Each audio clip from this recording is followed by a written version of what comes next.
Welcome to tonight's live town hall with Mayor Patrick Brown. Your host is Michael A. Charbon. Welcome to Live Town Hall. How is everybody doing?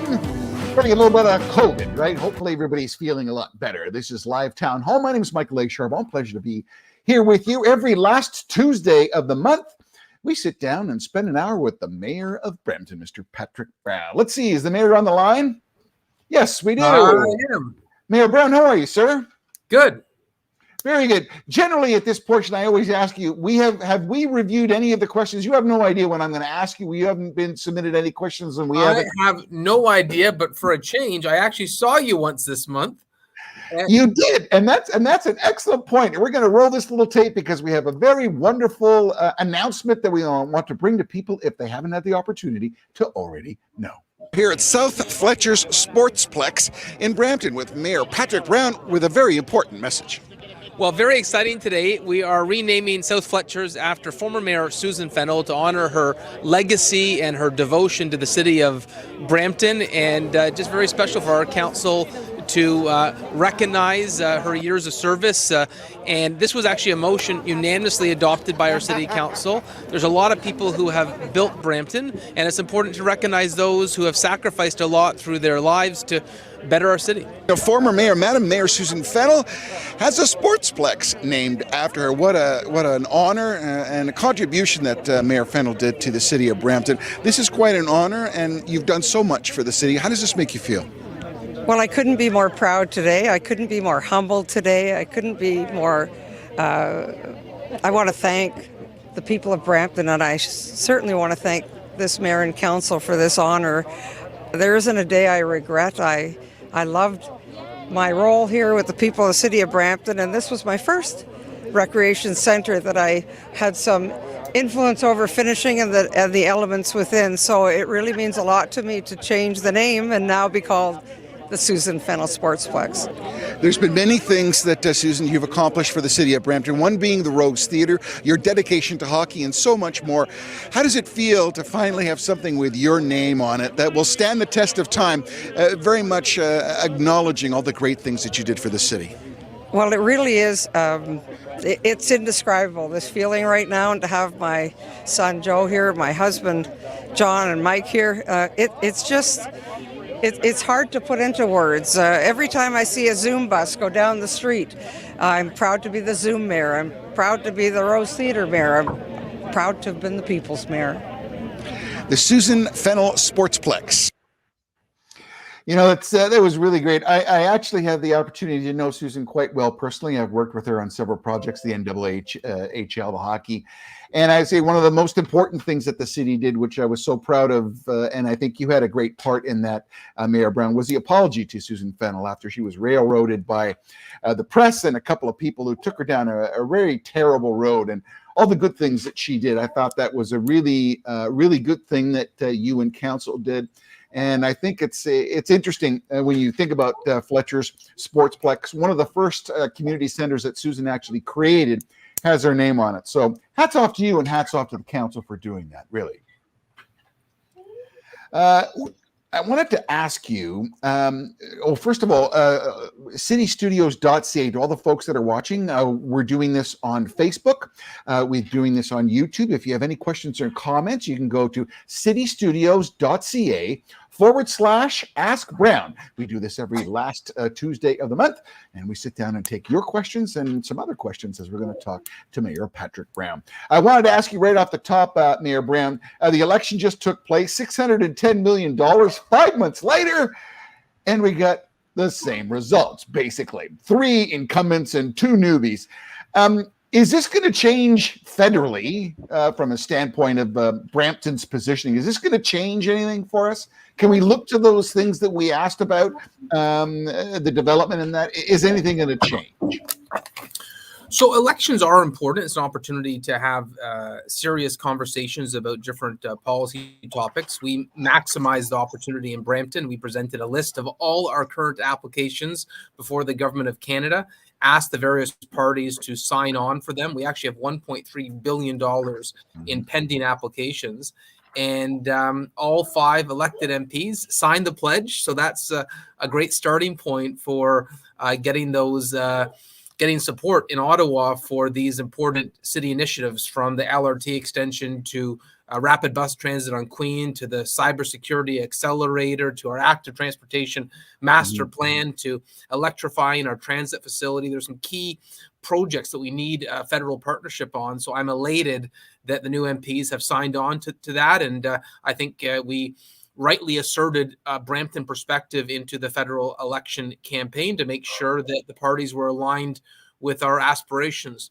In terms of the cost of the election, I know elections have a price tag, but I'm grateful to live in a country where we have a vibrant democracy. There's still lots of places in the world they only dream of having this right. And I think when we have the opportunity, we make the most of it and have a vigorous debate. So moving forward, Mayor Brown, you've been involved in politics in multiple levels, and very much from a conservative standpoint, other than your municipal role here being the mayor of Brampton. When you look at the Patrick Brown crystal ball, when you see what's happened to the Conservatives, do you think it's going to be a leadership change federally? Do you think they have to take a look at who the horse that they bet on and think again? I mean, you were involved in politics, particularly deeply in the Conservative government. Now that the election's gone, there's a little more freedom to comment like that. Do you have a comment on that?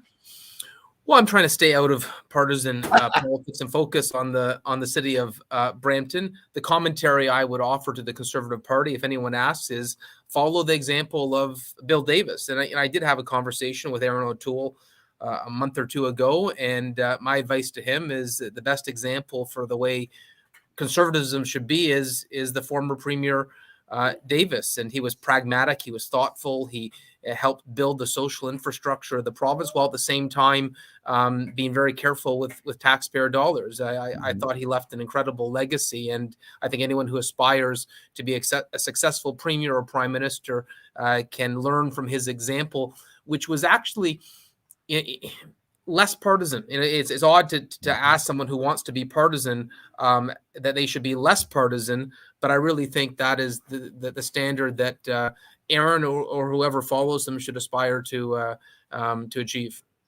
So, final little point of politics here too. 2022 is going to be an interesting year. We're probably going to have a provincial election, and we're going to have a municipal election. So, first of all, again, coming back to the Patrick Brown crystal ball, are you intending to run as mayor again? Putting you on the spot. Yeah, anything can happen in a year, and that's a long time before we have the municipal election. But I'm loving serving the residents of Brampton and hope to continue to do so. I made a commitment 3 years ago that I was determined to get Brampton back on track, to make sure that we had competitive tax rates, that we dealt with some of the challenges we had with public safety, that we got our fair share from Ottawa and Queen's Park. And, we're making progress on a lot of those files, but, I want to make sure, we finish the job. So I'm intending, as long as I have the confidence of the public, to continue to serve the city. Wonderful. Final thing with the province, Queen's Park obviously has a pocket full of dough as well from Ontario, and should be giving it out proportionally. I think one of the standard bearers of your win as mayor initially was to talk about Brampton getting its fair share. In the same spirit as you developed, I should say, I asked you kind of to develop that wish list of what people should be considering now, as we see provincial politicians will slowly start to muscle in and start to decide who's going to run, who's going to stand for which party. What are some of the things that you wish Bramptonians would impart to potential provincial candidates when running for election in 2022, probably May, that they should be considering and should be thinking about when speaking to potential candidates of any party? Again, getting Brampton its fair share.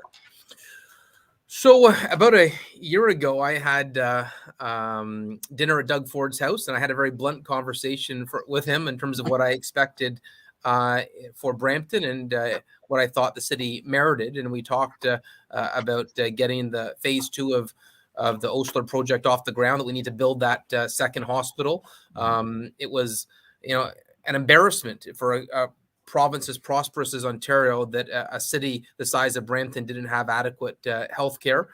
They've since put out the tender. It's $1 billion tender. The largest hospital project in the province is happening in Brampton. 250 beds, a full service emergency department, and so that's one check mark off my wish list from the province. But I also spoke about wanting to have a Brampton University. And the province is coming through with a medical school, the first in 100 years for the GTA, and I'm excited about that. And I think that will have some positive spin-off for our community. But I also want to see a Brampton University. So that's going to be on my provincial ask list. And of course, the province is going to have to contribute to phase 2 of LRT as well. So, just like there was a federal wish list, there's going to be a provincial wish list. And just because they've checked off the hospital tender doesn't mean there's not more work to be done provincially. And the next time I have dinner with the Premier, I'm going to be having some frank talk with him in terms of the investment that our community needs. Yeah, I think you and your office did a great job with the assistance of council of listing those things that were very important. And I thought it was a succinct letter and list. And I think it made a difference. And getting some of those Michael, federal guys to sign. what was interesting is Brampton came out with our wish list. And did you notice there was about 50 communities that followed? I noticed a few other people on Twitter were saying to their mayors and councils, look what Brampton did. You should be doing the same. So we sort of set a trend around Canada in terms of actually putting out your wish list of what we thought was fair. Imitation is a very big compliment. Just again to remind everybody, citystudios.ca/Ask Brown. You can post your question. Ms. Dot put on there saying that it would be great to have you run again. When you say out for tender, there was an unfortunate scar that still has a Band-Aid on it with the Crutozola scenario with regards to tendering. Your policy with regards to tendering for the hospital, is it going to be the European blind tender? Can you lend any light on the tendering process? Because as you know, there was a problem. The city won, they held out, and rightly so. But just tendering is one of those nebulous kind of terms. So the city will be have no involvement in the hospital tender. It's run by the Infrastructure Ontario, which is provincial. But they have put the tender out. It's up to $1 billion, and most provincial tenders are blind tenders based on the best proposals and are judged on a list of criteria. Okay, good answer. I had to ask that just because. So on October 4th, the city of Brampton sent out a communication saying that on October 15th, it was going to be mandatory for city staff to be fully vaccinated. Some people are asking, are all your councillors fully vaccinated? And what is the status now of city staff, Peel Police, and any security or contractors that are entering or dealing with folks at City Hall? Is the 15th still the drop dead date, no pun intended, that everybody should be fully vaccinated?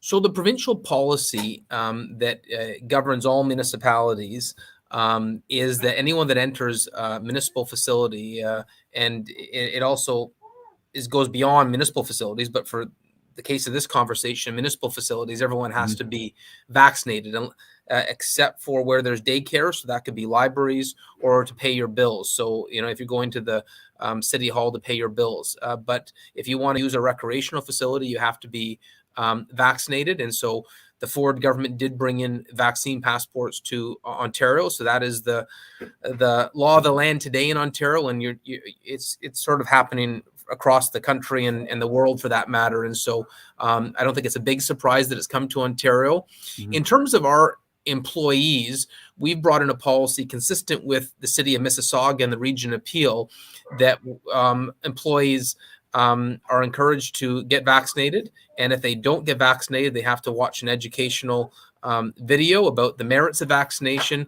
And failing that, if they still choose not to get vaccinated, they'll have to be tested on a regular basis. But a long-term employee would not be terminated if they choose not to get vaccinated. But we are encouraging everyone to get vaccinated. And the best argument I can make for why you should get vaccinated is you just go look at Brampton Civic, look at the people in ICU, look at the people in who are hospitalized with COVID, by and large, it's almost entirely individuals who are unvaccinated or partially vaccinated. At one point in the spring, Public Health did a study of it, and it was 101 out of 103 in Peel region in terms of the hospitalization. So it's staggering. Yeah. The best way to protect yourself is to get vaccinated. Totally agree. Do you have any updates regarding Peel Regional School? Everybody's gone back to school. Things are kind of coming back to normal a little bit. I mean, I'm seeing more people at the farmers markets on Saturdays. I mean, any current facts or stats that you have on the progress of Brampton with regards to the COVID levels, and if anything has arisen? We haven't heard anything with regards to Peel Public School, but I don't know if you know anything more than that. So here's the good news. The best barometer of success is the hospitalizations. And right now, because of the high level of vaccinations, we're not seeing our hospital overrun. Last year we were overrun, well beyond capacity. We were transferring out 100 patients a week at one point during the third wave. Think about that, 100 patients a week being transferred to other hospitals. And right now, on average, we've had 4 or 5 people in ICU.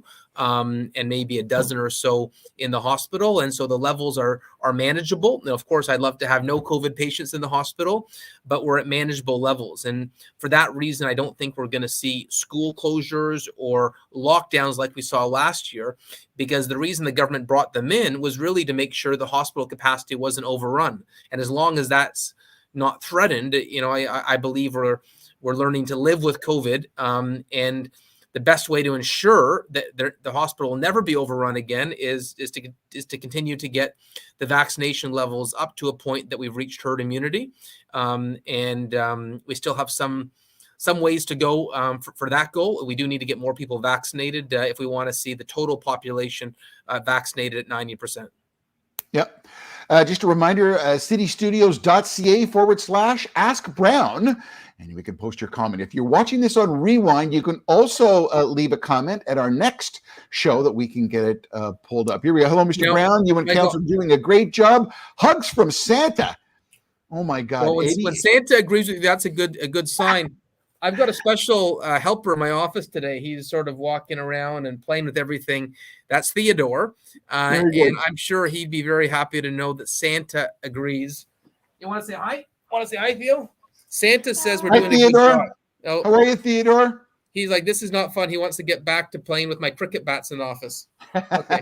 Well, let him you know what? I got to tell you, I can't tell you how many images we've seen of politicians bringing their kids to work. It is a wonderful thing because it makes you realize of your constituents who have kids, because you're living the same thing. Mm-hmm. And it shows the humanity and the love of someone that we voted for to lead a political office. It gives you humanity. So you have to multitask. Whatever you're doing in life, we all have to multitask, right? Ain't that the truth?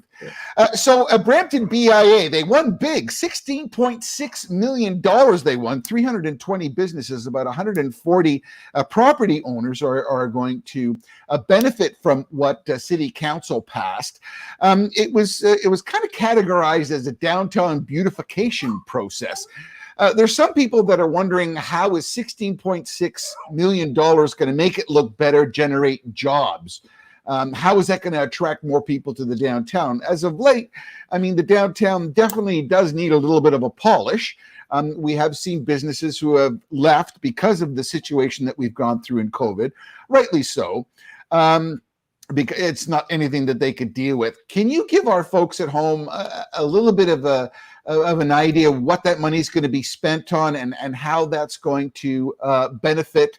I mean, we could obviously come up with the average solutions, but how would you see succinctly some of the really core benefits of $16.6 million for the downtown beautification that BIA just got? Well, if I could be perfectly frank, the downtown was nowhere where we wanted it to be. And it's not the BIA getting this funding; it's the downtown itself. When we're talking about building the infrastructure of the city, and so if you want to have a prosperous community, you want to have a vibrant city, you have a strong downtown. And I think for far too long, there wasn't enough love for our downtown. And we've got a council that is taking serious turning the corner in terms of our downtown. Not only are we going to be having a medical school coming within the vicinity of the downtown, the hospital rebuild within the vicinity of the downtown, we have more permits than ever before in terms of residential condo and apartment development. There's going to be literally thousands of new people moving into the downtown. We've got the Center for Innovation we're building. We got Beehive, which is the startup accelerator for international tech companies. We've got the University of Guelph Humber coming to the downtown. We've got the Cybersecurity Accelerator. Literally, we've got hundreds of millions of dollars of investment all coming at this moment in time to our downtown. But when I look at our downtown, the infrastructure is crumbling, the water mains were breaking. And so we had to fix this. It was well beyond its best return date. And we're learning from other communities, how have they built a downtown where people want to be, where people want to go to. And, if I could summarize it, not only is it fixing the infrastructure, but it's making it friendly for pedestrians. And so not only are we going to have brand new infrastructure, we're going to have a public realm, a larger sidewalks.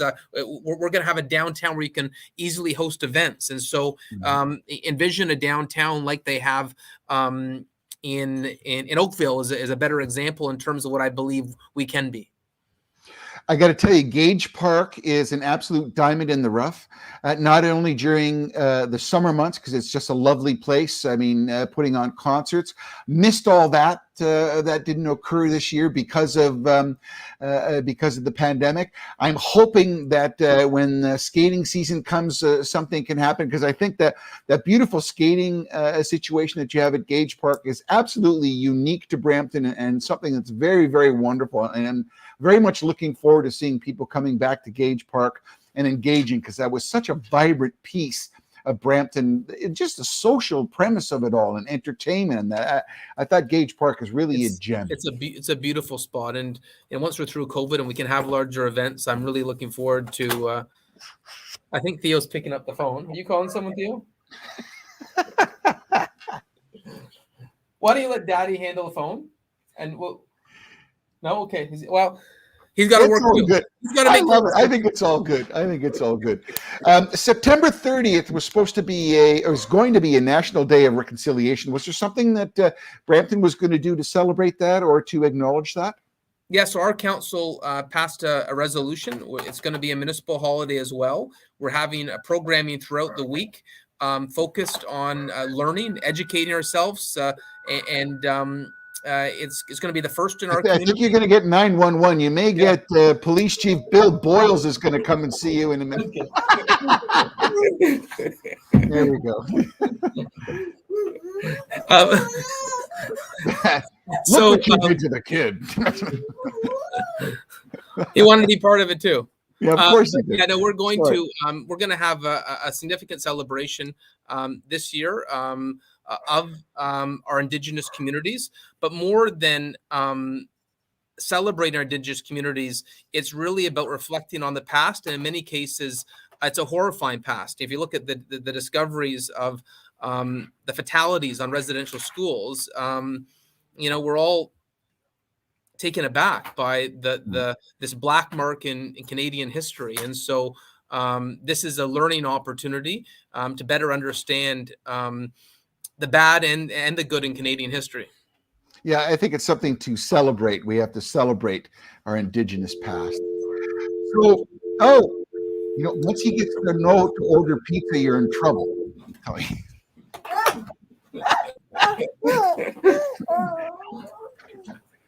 Oh, you gotta love it. This may be a YouTube event. Okay, so the extension of the Here Ontario to the Brampton GO station is still something that people are hearkening to. Obviously, the preferred solution is to drill underneath and make a tunnel. But with all these things arriving, you're talking about the innovation, you're talking about the potential hospital, you're talking about university. I mean, transit is the key. We can't afford to have people drive. Is there any motion or forward movement with regards to resolving that, or trying to put a button on that and trying to get that to go? Because that's a multi-year solution, and that may occur if the timing is correct at the same time that all these developments and the redevelopment of downtown is going to occur. It's kind of a crucial nexus, if well. It's critical, and it was part of our federal advocacy. It was part of that list of commitments we wanted from our successful federal candidates, and it will really help our downtown. And this tunneled phase 2, and it's only tunneled for the heritage aspect of the downtown. But this project is not an enormous ask. Now, people think that tunneling that last little bit would be an enormous ask. It isn't. It's actually smaller and more affordable on a per capita basis than federal funding we've seen in Hamilton, in Kitchener-Waterloo, Vaughan, Scarborough, Calgary, Edmonton. And so, we're just asking for our fair share. And as long as the government of Canada invests in infrastructure dollars at the same rate on a per capita basis that they have in other communities, we'll be able to build phase 2. On to a little bit of the business with regards to we need one more hospital and university in Brampton. Absolutely. Nada Dot says need more entertainment, outdoors and indoors. Miss the summer activity. Absolutely. That's what we were talking about. Stars and Cars. We were talking about the Rotary Club had a bunch of stuff. We're missing a lot of that. Absolutely. Again, citystudio.ca/Ask Brown. If you have any comments or questions, and if you're watching this in rewind, you can go on to citystudios.ca. You can post a question for the last Tuesday in every month. This is actually the 5th month we've been doing this, Mayor Brown, and we've been getting some good traction. Let's go on to a council issue. Is Gurpreet Dillon returned to council? Yes, the period in which he was penalized from the Integrity Commissioner is over, and so he's continuing in council and at the regional level as well. So I had a question from a resident, and it was their understanding that the justices had made a decision against Mr. Dillon, and he had to pay $20,000 to the city and $20,000 to the Integrity Commissioner. Do you know if those payments have been addressed? I'm not privy to that information. I'm sure if someone asked the city clerk or the Integrity Commissioner, they could provide that information. But I wasn't aware of that question tonight, so I didn't check on the status of that. Absolutely fair. There was a vote at Peel Region with regards to demonstrating outside of hospitals, and there was a motion that was tabled that said that there shouldn't be demonstrations outside of hospitals where people are coming there for emergency care. It's one thing to demonstrate outside of political buildings. It is our democratic right to demonstrate. But in creating any type of blockage or hindrance from someone to get to a hospital when they have a person who's gravely ill, unfortunately, Mr. Dillon voted that he felt that it was our democratic right to be able to protest in front of hospitals. I was wondering what your thoughts were on that. So it was the 3 mayors in Peel that seconded the motion, hoping to have a municipal bylaw that prohibited protests on hospital property. If they want to go across the street and protest, let them do so. But the notion that they'd be blocking family members from visiting loved ones who are struggling with serious illness is appalling. And frankly, we've seen some hospital protests in other communities that were infuriating. These are pandemic heroes, healthcare heroes, and the notion that they'd be protested and the loved ones of patients would be intimidated from entering the hospital is just deplorable. And it's why I enthusiastically supported this motion. It was put forward by Pat Sato and seconded by the 3 mayors. And I'm glad that the vast majority of regional council supported it. I think there was only 2 members that did not support it. I think there's a lot of people who would agree with you, Mayor Brown, and to that, thank you for doing that. Let's talk about Highway 413. This keeps coming up. As more people are returning, traffic is getting a little bit more robust. Rush hour and the drive is getting a little bit more robust. 413 really is, many people believe, is a vital potential link on the northern corridor there, running parallel to the 407. Any news on that? Any pushback? I mean, there were the environmentalists who said that it was bad. There's other people who said it's not going to be. They've done the studies. It's going to be done practically and legitimately without destroying it.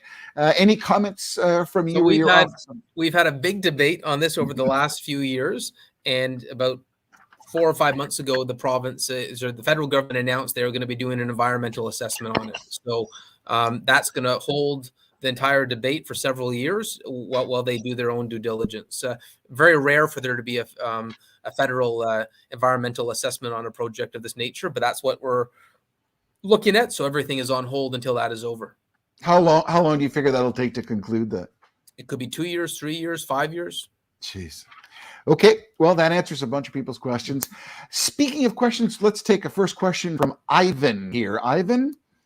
Okay. No, that's okay. Okay, we'll go for Ivan. Mother with 2 kids ended up homeless by what appears to be a landlord's deny that she was renting from him. The scenario usually that a mother with kids unexpectedly becomes homeless normally happens in the scenarios. Domestic violence. Peel don't appear prepared for this emergency situation. This sounds concerning. What are your thoughts with this, Mayor? Okay. I mean, I've got to tell you, the Boys and Girls Club of Peel, first of all, I would suggest immediately. I mean, Michael Jovia, I was privileged to host their AGM. Some of the things that the Boys and Girls Club or BCG of Peel does is an outlet.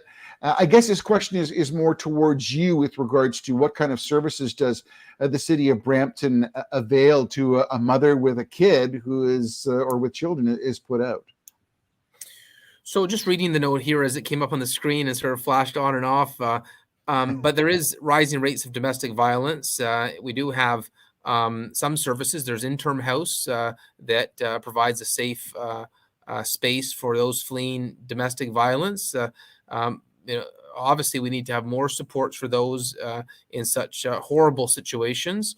I believe in the case raised by Ivan Macri, one of our local councillors, Rowena Santos, immediately got involved to help out that family, and hopefully that's been resolved. But there's a patchwork of supports available between different levels of government.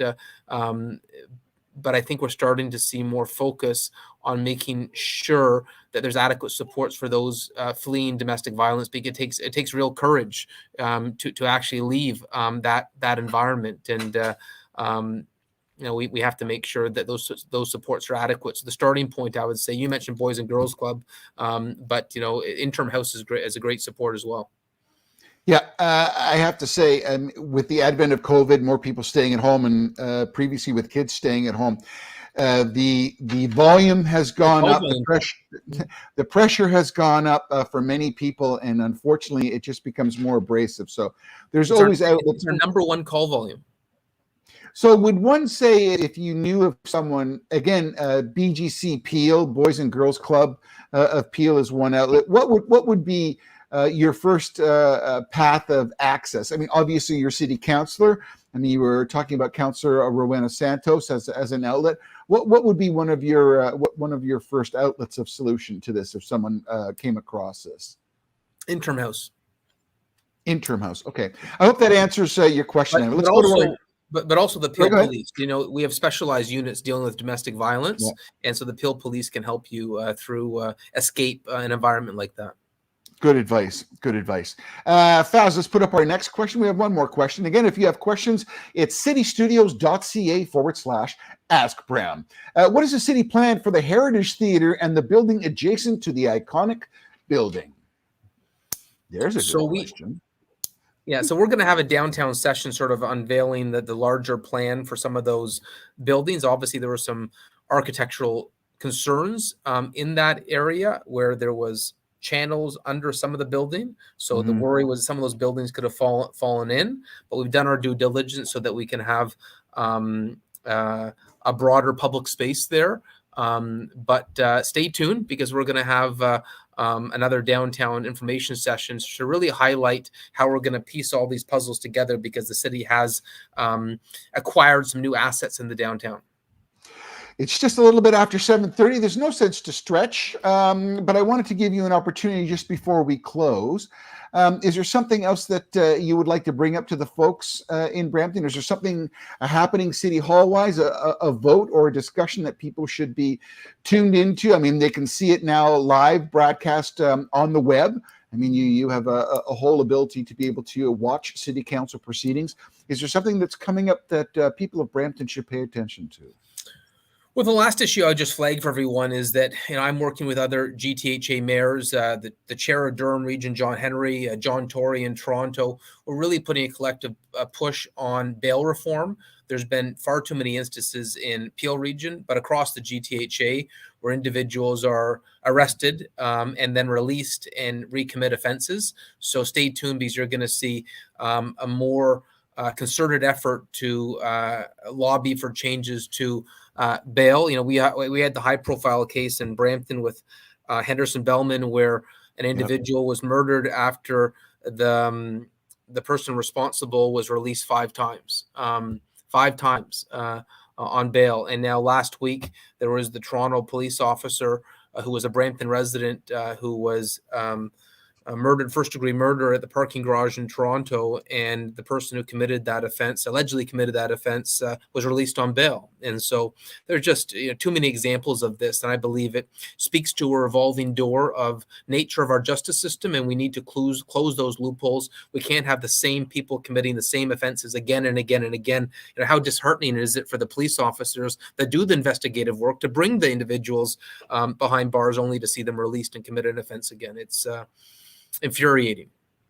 On a positive note, Bill Boyles, your fire chief, won an award. Again, Brampton excels. Can you add anything to that? Fire Chief of the Year. Yeah, we've got a superstar fire chief. He has been an unsung hero during the pandemic, helping the city respond to this crisis. And I just add, Bill is one among many phenomenal staff that we have in the city of Brampton. I look at our city staff, and we've got some phenomenal individuals who are so dedicated to the community, who don't care about how many hours in the day they have to put in, but we've got some top-notch civil servants in the city of Brampton.